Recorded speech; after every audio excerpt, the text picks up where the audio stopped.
Welcome to the Fit Media Network, the channel dedicated to healthy living and fitness.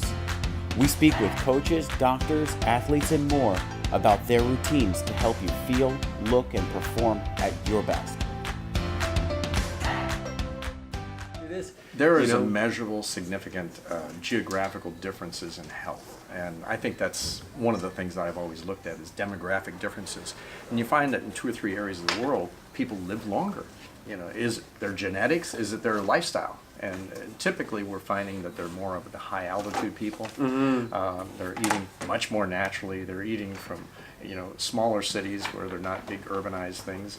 And, salt is, most of them actually were very far inland, so salt is not naturally occurring. They almost have to worry about a lack of salt and goiters and things like that from iodine. But, they're doing, really well. So we ought to look at some of these societies and what are they doing to live longer. You kind of gauge what you're doing based off of what these other cultures are doing. We can always learn. Japanese seem to have a very high longevity. Scandinavians seem to have a very longevity. And we ought to be looking at what they do more so, and then also look at people in subsets of cultures in the United States. And what they do. Are the vegetarians living longer? Are the vegans living longer? Are the raw foods people living longer? Are the people that are avoiding gluten living longer? And we're starting to see a measurable difference. And it was just a theory when I became a vegetarian 35, 40 years ago that it was a healthier lifestyle, but it was seemingly very plausible theory. And now I think it's well proven that vegetarians and vegans, they have much less heart disease, which is the #1 killer in America. At the same time, as we say that a vegetarian is a healthier lifestyle. Yeah. I was vegetarian for 5 years, and I found that the education out there is definitely misleading, because there's a ton of substitutes out there, a ton of meat substitutes and things that people are doing as opposed to eating meat, and it's actually less healthy than if they were eating meat. Texturized soy proteins and some of these things you don't recognize that ever were meat. If it's transitional to get you to becoming a vegetarian, helpful. Do you have any suggestions of resources that people who are interested in becoming vegetarian may be able to look at? Nutritionfacts.org I think is a good starting point. But I think the biggest misconception myth is, where do you get your protein from? And one example that I'd like people to look at is just look at the United States weightlifting team. You're talking about the biggest, strongest guys in America.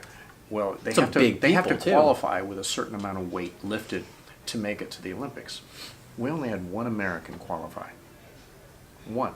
He was a total vegan. So apparently, all these meat-eating guys weren't creating muscle any greater than this vegan guy that was just getting beans, legumes, and rice. There's protein in rice. People don't realize that. There's protein in beans. Yeah, there's plenty of protein. We need about 50 grams of protein as recommended per American Dietary Councils. But so if you're a weightlifter and a cyclist, you might want to bump that up a little bit more because you're trying to build. You're not just trying to maintain, but you're trying to build. So I would say if somebody's getting about 75 grams, maybe a little bit more towards 100 if they're really, really heavy-duty cyclists where they're really busting things down, so they need to really build it back up too. For sure. Well, most people, probably my generation being about the last generation that was dealing with this, was looking at the food pyramid. And we were all told the food pyramid, that's what you're supposed to be doing. But at the same time, the bottom of the pyramid, the biggest aspect of this pyramid was carbohydrates, right? And dairy was also really big. And as we become more educated, we're learning the actual negative value of dairy, and really the carbohydrates turning into sugar becoming a problem as well.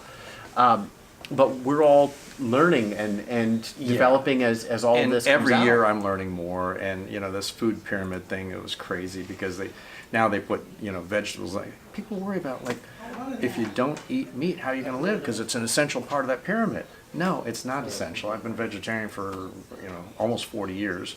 I've got many friends that have been vegans for 35, 40 years, and they're healthy and they're doing well. And actually, at 60, they're building up more muscle than they were when they were 50. Sure. So, you just have to cater your diet to it.